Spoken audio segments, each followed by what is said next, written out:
আজি বিশ্ব পৰিৱেশ দিৱস প্ৰত্যেক বছৰৰ দৰে আজিও 5 জুন তাৰিখ বিশ্ব পৰিৱেশ দিৱস পালন কৰা হৈছে।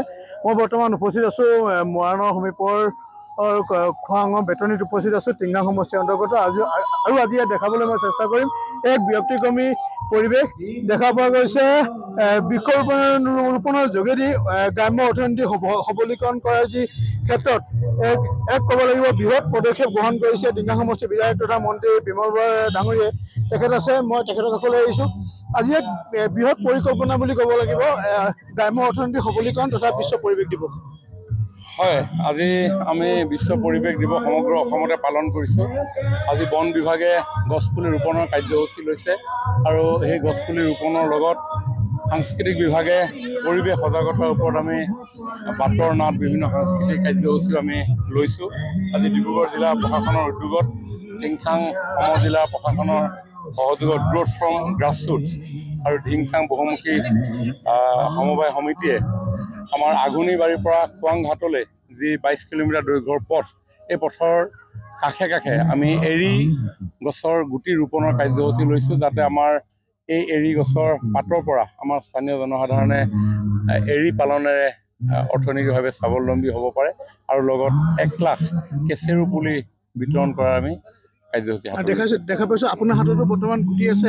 কিমান মান পুলি ৰোপণ কৰা হ'ব আৰু এইটো আইডিয়া কৰিব নোৱাৰি।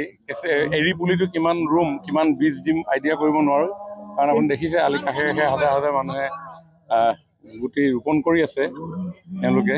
গতিকে মই ভাবোঁ চাব লাগিব এইটো কিমান জাৰ্মিনেশ্যন হয়। আৰু ইয়াত দেখা পোৱা গৈছে দুইফালে বৃহৎ গাঁও আছে। কি আছে? বৃহৎ গাঁও আছে দুইফালে। সেই গাঁৱৰ জনসাধাৰণে ইয়াতে তেতিয়া হ'ব, তেতিয়া আৰু হয় তেওঁলোকে এই পাত্ৰৰ পৰা তেওঁলোকে এৰী পালন কৰিব পাৰিব। গ্ৰাম্য অৰ্থনীতি সবলীকৰণ হ'ব ডেফিনেটলি, সেইটোৱে উদ্দেশ্য।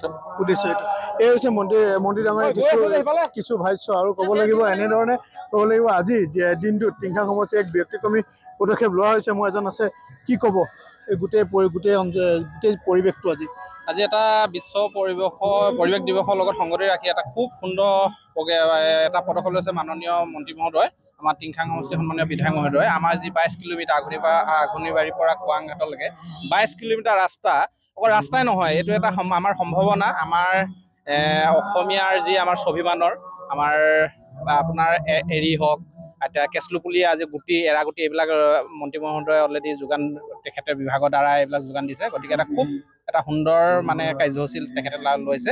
আমি মন্ত্ৰী মহোদয়ক ধন্যবাদ জ্ঞাপন কৰিছোঁ। ইয়াৰ ফলত আমাৰ সম্ভাৱনা আৰু বহু দিশ মানে ভৱিষ্যতৰ দিনত আমি দেখিবলৈ পাম।